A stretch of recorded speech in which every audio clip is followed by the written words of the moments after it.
modern science has become so mathematical in orientation that classical science is more science than modern science is. Because it's there's more skill. knowledge. Because there's more knowledge. Welcome to Classical Etc. You're in the studio with Memoria Press. Hello, and welcome to another episode of Classical Etc. I'm Jessica Aboud, and I am here with our core four, Paul, Tanya, and Martin. Seems like we kind of go in cycles we haven't had a core four in a while.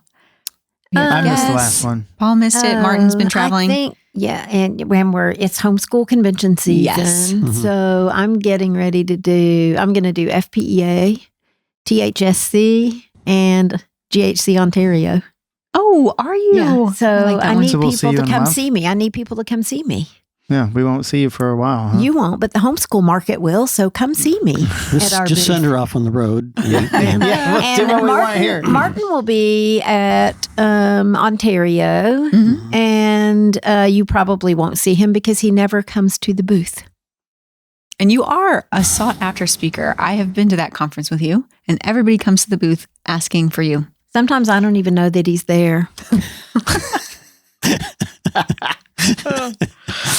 Where else are you I don't going? remember you're you going being there when I was doing these conferences alone for about 10 years. No, but I did them with you when you used to bring your peacock feathers Oh, and yeah. your It's busts beautiful. of Beautiful. classic people. Yeah, that and booth looked nice. It was beautiful. It was beautiful. We It didn't was have also very like many one books. booth, right? or two. It was also And a we pain in the didn't- neck to put together, take down. I mean, bookshelves, and I had all kinds of crazy. It did. It was a beautiful booth. Nice. But I'm glad not to be doing it anymore. That's right. Today, we're going to get updates on what everybody's reading, and we are going to jump into a recent article by our very own Martin Cothran on the 3 goals of education and how we achieve them. We're not going to answer a listener question because we're saving those up. Please reach out to us at podcast@memoriapress.com if you have a question, because we are putting a bunch in the hopper, and then we're going to do a mailbag episode where we just rapid fire answer a bunch of questions as rapidly as we can. Sometimes we get stuck. We tend to meander. Yes. Yes. So, what are we reading? Paul? Well, I'm making a last-ditch effort to get The Name of the Rose read in time for our book group. Thursday. But I did just finish No Country for Old Men. Just didn't... I don't know if I just didn't give it. Who wrote that? McCarthy? That sounds right. Cormac McCarthy. I haven't read anything by him. I think Everything's my dark, isn't intent it? was And- to see how I liked him. And I don't know that I gave it a full, good old college try, but it didn't catch me at the beginning. I thought I'm going to finish it. And it just wasn't my jam. Yeah, I feel like I haven't read him because everything he writes is dark. Yeah. It is dark. Martin and I talked about McCarthy. You had some comments. Didn't you? I saw the movie No Country for Old Men, and but I haven't read it, and I don't think I could read it now after seeing the movie. There's a part of me that wonders I should go watch the movie because I wonder if this it feels like maybe the book was written to be a movie. Because sometimes you get those books. But what's his most famous book? I keep blanking on the name. Oh, I can see it. Yeah, well, there you go. I can't talk about it. I can't think of the name. I can see it. It was in bookstores for years. Yeah, about Is it a horse? Something about a horse? Well, they go west and they're... He has a series about that. Well, there is a series. I don't think that one's a part of that series. But I can't remember. And I have read several. It's not All the Pretty Horses. That's the one of them in the series, but there's a standalone. Okay. I can't think of it. It's escaping me. Yeah. Anyway, he invokes this nihilistic world, and it's almost as if he's saying Blood Meridian. Sorry, Blood had Meridian, to. which is a scary book in a way, but there are these epic figures in it, particularly the judge, that you could think about that forever and not really fully plumb exactly who that person is. But it's this stark desert. It takes place in the desert, which is the perfect place for it to take place because it's invoking this sort of desert of meaning. And what do we think of that? And I think McCarthy is not himself a nihilist, but I think he's invoking it so that we can see what that would look like. That's how I'd interpret him. I don't know if that's true. I don't know anything about McCarthy himself. I don't know. I tried reading this one because I think I tried reading Blood Meridian or something else. Oh, it may be time to stop. And I failed. Well, like I after, I don't know, a little bit, I put it down, I got distracted, whatever. And I thought, well, I'm going to go, like, I've heard No Country for Old Men is easier to get through. So I'm going to go get through that, see if I like them. And it just wasn't, because like with John Steinbeck, like I started with Of Mice and Men, and that was short. And I was like, okay, love this. I'll go into the longer ones. And I was trying to do the same thing with McCarthy, but it just didn't work. But it saves me time from going on to the next. Jessica tried to convince herself that she loved British murder mysteries. Repeatedly? So she read every single author, never did like them. And she was asking me for a recommendation one day, and I said, well, you haven't liked any of them yet. Totally so why do you keep, no? Yeah, I was like, why do you keep trying? Can you just admit I don't like British murder mysteries? It's not British. I even tried Agatha Christie. It's just so many. I can't do it. I am halfway through The Island of Sea Women that I told you about. Oh, it's so sad. I'll finish it, but I don't know. I don't know. Maybe I'd be more interested in the Carnegie Library one. That's great. It's so easy. You will blaze through that. Well, I'm reading a very easy one now called Bloomsbury Girls, and it's about this bookshop in Bloomsbury in England in 1950, right after the Second World War, and these just the change of in the war, and it's not what I would call good. It's entertaining, but it literally is just like, it's not a book I'll keep when I finish it. It's interesting and I don't know. The thing I'm enjoying about it is it references so many authors, and actually Daphne du Maurier is a character in the book. Really? Yes. All the authors that lived back then in England, make appearances or are referenced. So that's the fun part of it to me. But I'm going to move on to something more serious. I keep thinking, okay, I have to read Moby Dick by the time Kyle does the book group on that Wednesday during our conference, which is the 9th. So I think, okay, when do I have to start it? Because I keep putting it off. Like, when do I really have to start it to get it done? Have you never read Moby Dick? No. And I don't want to because I don't like boats. But you know what? What about the Horatius? I know, I love that book. That proved I loved wrong. that book. Yes, I didn't like the boat scenes much, but it was mostly the story. on the boat. But I loved the story, and so maybe this will be the same thing. Maybe I'll love. Yeah, no. I mean, it's a great. I very much enjoyed having read it. Dude, really? But you do. I would also get an audio version, and when you hit the thing about the whales, like all the different kinds of whales, just listen to it and just. Listen to it as you're driving, and that way, when you get distracted and you come back to it, it's not like you have to sit there and read it. Does it have a point? Yes. Okay. Yes, very much so. But let's just say he's not in a hurry to finish it. Correct. Right. Yeah, but I think there are scenes in there that I will never forget. Okay. That are some of which are funny. I mean, the when the cook preaches to the fish or the sharks, he preaches to the sharks. You're losing Tanya. I can see it on her face. Yeah. Oh, it's hysterically funny. But yeah, there's deep meaning in that book, and his language. If you can appreciate exalted literary language, it is beautifully written. Okay. Well, I'm going to do it, but not quite yet. Martin? Well, I'm reading Hamlet right now because we're doing a podcast. Dan Scheffler and I for memoriacollege.org are doing a discussion on Hamlet. So I'm back to Shakespeare again. And I was just thinking recently, I'm not reading enough Shakespeare these days. I really need to. There's plays I haven't read. There's so much to read. There is, and I'm reading fluff. Yeah. So I'm in the midst of Hamlet again, and so and again just wondering at Shakespeare and a language that is unique. He's just a unique writer. And there's Shakespeare and there's everybody else. That's right. Well, moving right along to our topic, we are digging into an article from our latest catalog by our very own Martin Cothran about the 3 goals of learning and how we get there. And we're going to discuss what it looks like in the classical classroom as teachers apply these. So, Martin, I want to start with you. For those of the people who haven't read it yet, what are the goals that you outline? Well, what this is a sort of taxonomy of learning, which just means that it's breaking down what education, really more than anything else, teaching is into its categories, right?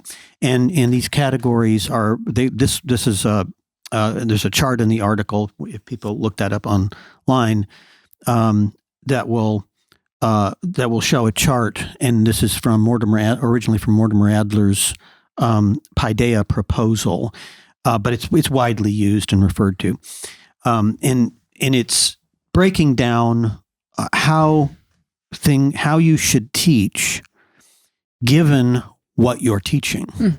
Okay, and so the 3 purposes of education, three things you're trying to teach is organized knowledge, right? Intellectual skills, you would even include basic skills in that, and ideas and values, the what, the how, and the why. And the interesting thing about this way of looking at education and particularly at teaching is that it's as I said, it was a taxonomy, but it's very different from Bloom's taxonomy that every aspiring teacher learns in Teachers College. And it's different from Dorothy Sayers' taxonomy of learning. Both of those are sort of are focused on the psychology of students, right? And they break down how to teach by talking about how students learn. That's almost the sole focus. Would you really call that psychology, or would you call it developmental? Developmental psychology. It's based on developmental psychology. Yeah. So I mean, it's not psychology in the sense of like therapy or counseling or something, but it's psychology in the sense of how does the human person and their mind grow over time. Yeah. So in that sense, it's psychology. We think of psychology as like Paul said, therapy, and that's not psychology. Psychology came before psychology. And so this is those Bloom's and Sayers taxonomies are developmental taxonomies based on child development and all this stuff. And I have in the next issue of our magazine, I'm pushing back against that. And this is not a developmental taxonomy. This taxonomy is based on what you're teaching, and it's basically assuming, and I'm in total agreement with this, it's assuming that the important thing in how to teach something is what you're teaching. I'm glad you totally agree with that because you did write the article. Yes. Well, I one of my favorite things to do is agree with myself. We know. And so that's what this is, generally speaking. Okay, so we've got teaching knowledge, teaching skills, and teaching ideas. Is there a sequence to those 3 things happening? Well, I would say there's not we at the beginning, you're focusing on the first 2, right? You're focusing on knowledge, basic knowledge, and basic skills. Right. Those are the first 2 things you have to learn. And you can't do ideas and values until you've really mastered those 2 things. So ideas and values comes later. But the basic knowledge and the basic skills, you have to get those down first. So that's kind of the order in which that would go. I think that's something that that has been, as you know, I've had some problems with this. But I think that's as I read this article, after having read your article for the next catalog, this cleared it up more for me than the next one, because I finally just had to give myself permission to say these overlap, because it looks like teaching knowledge, teaching skills, teaching ideas. And I'm like, well, skills has to come first because we have to teach students how to learn. But really, in order to teach them how to learn, you have to give them knowledge. And so in my very type A structured mind, I needed it to be 1, 2, 3, and it's not.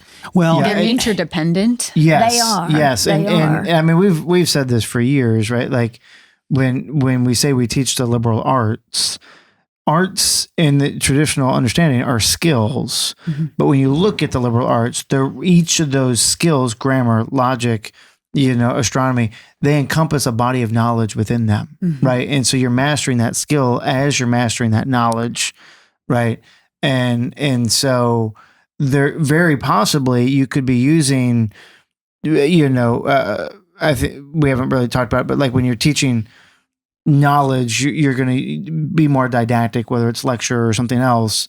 Whereas when you're teaching skills, you're going to be doing more, I think the term used here is coaching, right? Where you're going to be correcting them, that sort of thing. But in one class, say in a Latin class, you could be doing both. That's right. That's what I need to be doing both. That's what I needed to wrap my head around, that it's not one or the other.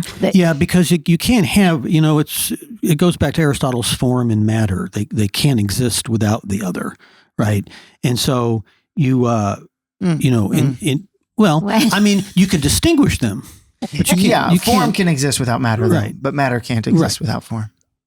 Well, okay. Anyway, but in practice of seems like we've got an episode brewing. In the practice of teaching, and E.D. Hirsch talks about this. I think E.D. Having read E.D. Hirsch helps here too, because he would say, well, you can talk about all the skills you want, but if you don't have any knowledge to practice them to use for that, then you can't do it. When you under teaching skills, when you talk about the arts being reading, penmanship, calculation, formal grammar, logic and rhetoric, arithmetic, geometry, algebra, calculus, music, painting, and drama. All of that you put as arts. But, in math, we are actually doing what you say for teaching knowledge. We are memorizing. We're memorizing math facts. Right. In math. Oh, yeah. Well, that's what I'm saying. You can't divorce them. Right. Can we give a few examples of maybe what would fall under teaching knowledge and then what would fall under teaching skills, teaching ideas? Well, I mean, there's certain subjects that lend themselves a little bit more to. But I think an example where it's blended is helpful. So like we could go through like Latin, when you're going to teach them the first conjugation, right? That's very much didactic, right? We're going to put the declension on the board. We're going to talk about what this means. We're going to break it apart, break those words apart. Yeah, we're going to do all of that.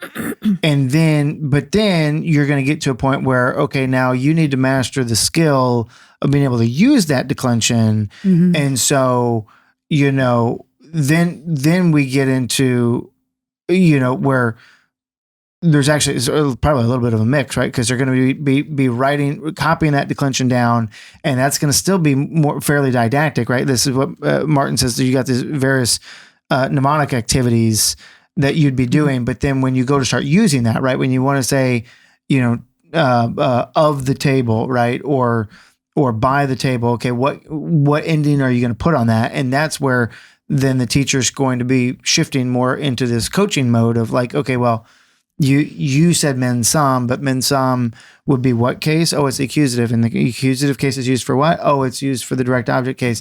So therefore, if we want to say of the table, what case do we need to put that in? And you coach them through that. And so, and it would become even more stark as you get further on and you get into translation and you're walking them through that parsing every step of the way, because you could just tell them, this is what this word means. This is what this word means. Here's what case it's in or whatever. But the coaching aspect, you taking a step back and walking them through it, forces them to then pick that up and then acquire that skill. Yeah, because the paradigm case of teaching knowledge, and that is that didactics is a lecture. I mean, if you wanted to take the pure form of that, but very few things appear in a pure form. So, and then particularly when they're young, you have to really blend that with the skills, and even the question and answer method, which is we identify more with the understanding of ideas and values, because you're in a class of young kids. You're reading A Little House on the Prairie, and you ask, what did Laura do when we, and eliciting answers to those questions that the teacher is. So teaching skills. Mm-hmm. What are some skills that you teach? Reading, arithmetic. Just basic. Those would be the paradigm subjects for. Yeah. But even like logic, right? So learning how to put together a syllogism, that sort of thing. I mean, that's a skill. Mm-hmm. But all the sciences, right, of applying mathematics to the natural world, right? That's a skill, right? Hang on. He's got math as an art, not a science. Well, okay. This is because of a shift in the way we use those words. Okay, a science in the older sense, in the classical sense, is a body of organized knowledge, and an art is, generally speaking, a skill. Okay, so that's just the knowledge skill distinction. Right. So you're saying, you're using science like the body of you're using a sense of natural science, or as a subject. So what I was getting at was saying, like, in chemistry, one of the skills you want them to learn is, so hopefully in mathematics they've learned the how to balance an equation. But what you want them to do in chemistry is apply that ability in mathematics to the natural world to balance chemical equations.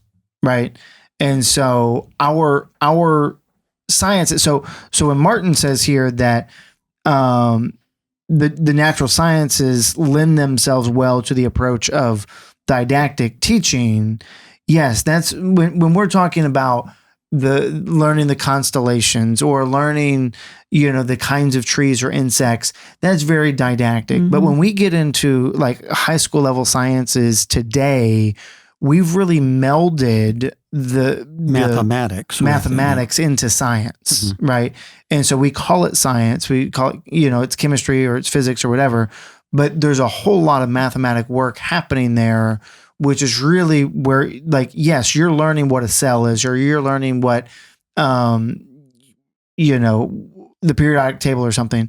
But then we turn around and we apply that. We apply mathematics to that, and that's really where the skills are coming in. And it's interesting that because modern science has become so mathematical in orientation, that classical science is more science than modern science is. Because there's more knowledge. Because there's more knowledge. I mean, that's in our program. This is what really distinguishes our science program, is they're learning about the stuff that's actually in nature. They're learning about the different kinds of plants. If you go to like the Next Generation Science Standards, which I think was the last national standard for science, there's nothing in there about the content of science in terms of things in nature and knowing what they are. There's literally no emphasis on it. So I'm coming back to you. So when you called math a science, you were really talking about science using math? When you said, I think the question was, we were asking, where are we teaching these skills? Let's examples of where we're teaching skills. Mm-hmm. And I said, you do that in science of math, because in science and biology and chemistry, we're doing this. Well, you because said math. We're pulling the math into the science. Okay. Does that make sense? That's the tool that's being used. This goes back to your original point that you're teaching.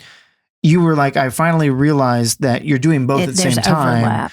And I'm saying, so that's I can call math a science, even though he's got it. No, it's a skill, but it's used in science. Yeah, but there's also a body of knowledge in mathematics. Sure, in any skill, there's a right. We're just making what the emphasis is. Because I never would have thought of history, lit, and philosophy as a science. They're bodies of organized knowledge. I would have thought of them. I think more of them as an art. This is the ancient medieval understanding of what science because is. If you go back to Aristotle's science, he wrote books on biology and on botany, and he doesn't have any mathematics in there at all. It was a body of knowledge about the natural world. Right, but he also wrote works on philosophy and on psychology and ethics and all those things that he also termed sciences. Because I body have of knowledge. a Bachelor of Arts in Literature, not a Bachelor of Science. Can I say something? I feel like we're because- circling the drain here. Well, okay, but final point on this is because those terms are used differently now than they were used classically. We're using them classically. Got it.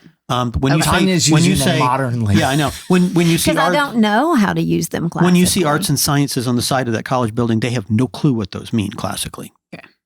They're used differently now. Yeah. So, and that's why I always felt like my alma mater where I did my senior year of college. Yes. I was always like, I don't understand why you call yourself a liberal arts college. Got it. Right? Like you don't understand what those words mean. But those words have changed their meaning too. Right. But that's scary. Yes. but because up until that point, I was trained in a very sort of medieval understanding of what the liberal arts are. And so then finally when I went, I needed a paper degree. I needed something to show that I was learned, and they were willing to take my credits. And, and that last year I was just so befuddled by what makes this a liberal arts college. But I think you're going to find that in 90% of universities now. You are correct. Right. 100% probably. There'll be a few. Well, I think there's a few now, that are more classically oriented, but it is very confusing. It's very good because arts means something different from what it meant for the in the classical world. Maybe that's what we need science. an article on. I have said this repeatedly on this program. Well, then why don't you write the article? I have. I feel like Martin has written articles. I have. I think Where I have. is it? Oh, I don't know. Look it up. Well, there are a lot of articles back there, Try to get back on track but with Paul David mentioned doing liberal some arts. editing a little bit. I feel like this is just like a circle of stuff. Well, it is because it's confusing because we're using these terms in, differently from how we use them in our society. Yeah. And do you understand it? I don't, but I don't know of if it's like to the heart of the science? article. I get what Martin's saying. And just to clarify, he said liberal arts. That now means the humanities, which is a science. Right. There has been an evolution or a devolving. Right. It doesn't mean the same thing anymore. Yes. Yeah. I've been struggling with this for years. Yes, you have. And as we moved offices lately, you found my diagram that would help you. You need to go back to that diagram. So this is on Paul you. drew me diagrams. This is on you. It is. It's confused me for years. It just feels wrong. Okay. All right. But to get to the point of the article, right? Out of the What in an attempt to categorize what we're doing for teachers to understand when you're teaching a particular thing versus another thing, how are you going to do that? We're saying if you're focused, not necessarily because of the subject, but because of what your goal is for the students. If your goal is for them to acquire knowledge, you're going to be doing this much more didactically. If your goal is for them to be acquiring a skill, for example, the skill of translation or the skill of forming a sentence or whatever, you're doing a lot more coaching. And hopefully with that, we put a bow on this and we move on to teaching ideas.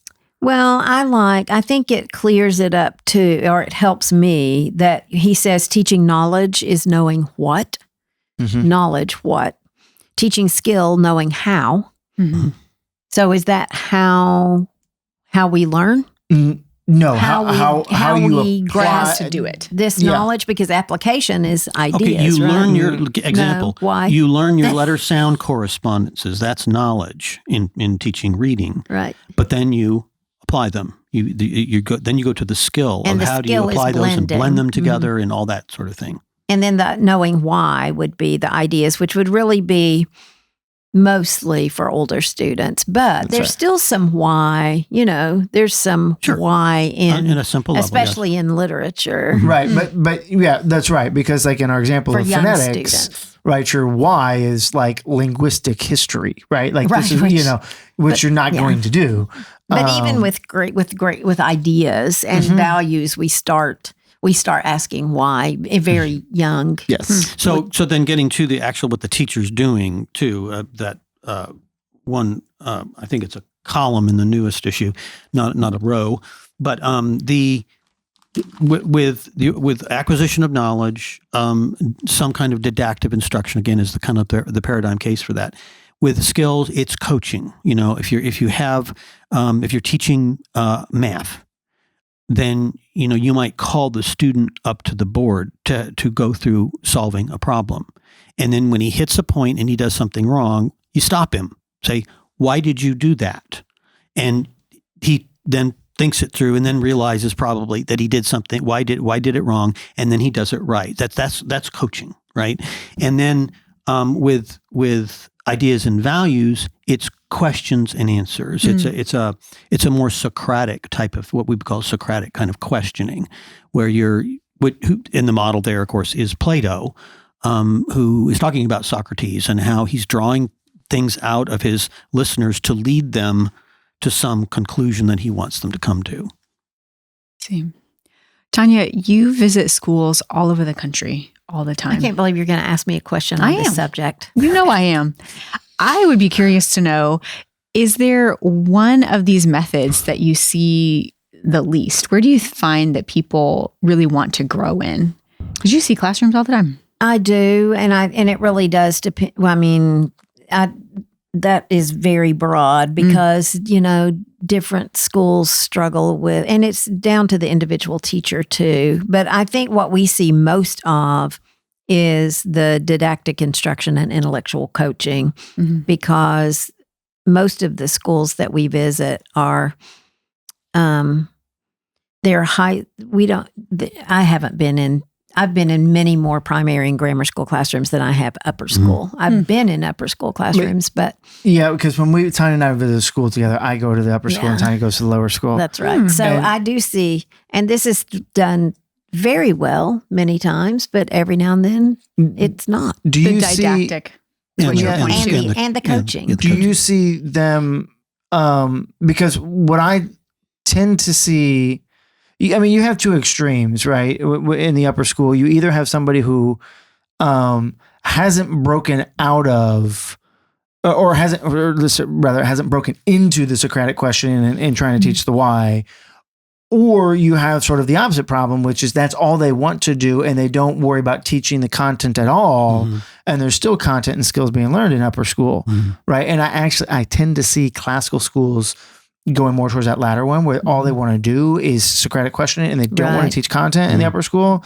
And I tend to see schools that are transitioning that are like got used to our lower school program and then don't realize they can break out of that, and they should break out of that into asking deeper questions of why later on. And so it's kind of where that school is as well. Right. And if you just open a school and you've got 8 grades, and all the kids are new. That's right. Well, then those kids that are on the upper end, where you would normally want to be doing the Socratic questioning, you can't do that because they haven't gone through. They don't know the other knowledge. two yet. They don't have the knowledge to do that. Yeah. So that's a problem. That happens in our school when new students come in and they haven't been at a school where they have had the didactic instruction or intellectual coaching, where they've never been, or even they've never been questioned. Like, when you read this chapter, what do you think about this? Or what does this mean? And so that it takes them a while to get there, but you really do. That's a good point. You really do have to start there. You can't just say, okay, I'm in 9th grade, so now I'm ready for Socratic questioning, if you haven't learned the skills and if you don't have any knowledge that is the foundation. And you say in here that you say something about how important those primary years are. Let me find Martin Cothran's words. Those taught in the early grades are the most important and fundamental. They are the foundation of any later skills the student will be required to learn. If you don't have that foundation, you're not ready to start with Socratic questioning. Yeah, and Plato says this. I can't remember the dialogue in which he says it, but he says basically, and I have this argument with my friends who are all into the Socratic questioning, and they don't understand what we've just been talking about, the importance of having the requisite knowledge before they do that. And he says that Socratic method is only appropriate for men over the age of 30 because they don't know things yet. They don't know virtue is in the context he's talking about there in that dialogue. you can't do it if you don't know certain things first. And so the people who are always quoting Socrates in favor of using Socratic questioning everywhere and at all times, they're not heeding what Socrates says in Plato's dialogue. And it just wouldn't be a productive use of the time. Mm-hmm. Because they're not ready. That's right. And you could run the risk of making them think they are. Right. And then you haven't given them any content. Right. I mean, I think we can even see as adults how we grow. The more we read, the more we study, the more mature that we get, the more life experience, that we start thinking differently, that we continue to grow and to think differently. And if students haven't had that opportunity at all, then they're going to be at a huge disadvantage and not know anything. Yeah. So you have to be fairly well trained in order to do Socratic questioning at all. Mm-hmm. Well, and I mean, because I've just been surprised teaching this apologetics class, where somebody will say something and I realize or they'll ask a question and I'll realize that if I didn't have this whole breadth of knowledge behind me, there's no way I could actually address that. Even though it's a perfect kind of launching question, but you have to have a whole body of knowledge behind you. But I want to get back to sort of when you ask a question about the schools, like because we talked about, right, if you've got a new school and you've got all these kids and you've got to start training them with knowledge and skills before you can get into the ideas. But I think in a school and a homeschool, like you have to look at sort of the maturity of the institution, if you will, if you want to say that. Like, so then, okay, what is appropriate for this institution, whether it's a homeschool or a school, in year 1 and 2, may not be appropriate in year 3 and 4. Right. Right. And that is a constant work for the administration, for the parent to be asking the question of, what are the children ready for now? And not just, okay, we got this done in year 1. We're just going to keep doing that again and again. Right. And that's a danger, because people look at our curriculum and think, okay, 8th grade, here we go. They've got it all done for us. If your student hasn't been through our previous curriculum or a similar curriculum, they aren't really ready for our 8th grade curriculum, which is what our CSRs are doing all day, is helping people figure out where to start with their children. And when we founded Highlands, I mean, it's first middle school and high school was nothing like it is now. Because the kids we have now have gone through the system. Yes, and it was everybody was new, and just like in a startup school, everybody was new, and so everybody was starting at a place of really nothing. So everybody had to be trained together. I think that's great guidance. I hadn't thought of that.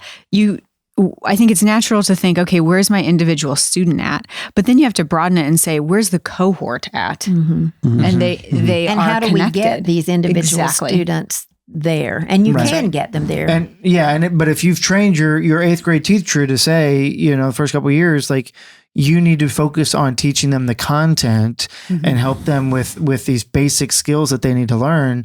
Well, then you got to remember to go back in a year or two and go, okay, the kids you have now, they went through that last year, the year before. Now you need to start giving them the opportunity where you still need to introduce that content and still teach them that content, but you don't need to hammer it as much, because you need to start asking these why questions. And that it's a hard thing to do. It is. And it really is down to administration just being aware of, as the school matures, that things need to change a little bit, because they've trained their teachers to do it one way. But literally, if you have an 8th grade class who has never been taught to answer a question about something that they've read, and not just answer it, but write it down in a good, concise answer that is well punctuated and spelled, then that's where you've got to start. It's just that sentence. Because that's a skill. And they need that skill. And they, and then once they have that skill, then they're able to engage in a deeper way. And older students will get there much faster than, we start training them so early.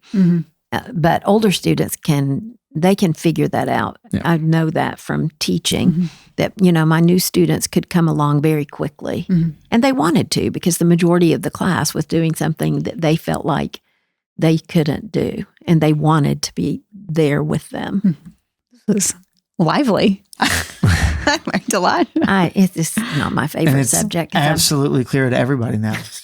Crystal. I want questions. If anybody else is as confused as me, I would like to hear that, because I don't think I'm alone. Well, I think it would be a good episode to do the arts and sciences. Just like what was it? And how we could just retitle this podcast "The Education of Tanya Charlton." It's been going on for so many years, and but I'm better. I think I'm better. Mm-hmm. I think you are. You're just being polite. No, I remember when I drew that diagram. Literally. I mean, my whole definition was modern, because I'd been to a liberal arts college. I'd gotten a literature Bachelor of Arts. And to me, that liberal arts were just literally arts. I would put literature, history, philosophy, all those things there. Math, science over in the sciences. Well, we should talk about it. I think that would be a good one. But I don't think I'm the only person who. No, I don't think you are. I think it would be very helpful. That's what, to everybody. We'll have it out once and for all. Well, this article is in the current classical teacher. That's right. Winter 2025. Mm-hmm. And this article is also on our website, memoriapress.com. If you type in the search bar, how to teach, which is the title, it'll pop right up. So you could read it, save it, print it, send it to a friend. And then send us your questions. That's right. And Martin will answer them. And I'll answer them. Martin's mailbag. We could have a separate podcast. Mailbag. I'm not coming to that It would grow and grow and grow because I wouldn't check it. Oh, man. Once every 6 months. That's why you email podcast@memoriapress.com and not Martin's mailbox is full. It is. Oh, your voicemail used to always be full. Every time I would need to call you for something, it would say your voice. Used to? Well, I haven't called you lately. Well if you try, he's kind of on Do Not Disturb all the time. And so even if you do call him, you can't get peace and quiet to think. Oh. Which actually, that is, I mean, breaking the hold that technology has on us, that's in Martin's some ways an exemplar. Oh, as it were. Mm-hmm. All right. This has been a good one, guys. Do you think so, Jessica? No. You know I don't. I do. But you sounded sincere. I try. It's for the people. I'm sweating. Okay. Okay. Maybe just call the episode Crash and Burn. I don't know. Well, I'm not redoing it, so they're getting what they get. Thanks for Take us home. Oh. And thank you for joining us as well. We'll be back next time. Thanks for joining us today on Classical Etc. by Memoria Press. If you like what you heard, please like, subscribe, or share this episode or comment. We love to hear your questions and your comments. If you want to learn more about Memoria Press, please go to memoriapress.com. This has been Classical Etc. We're so glad you joined us, and we'll see you next time.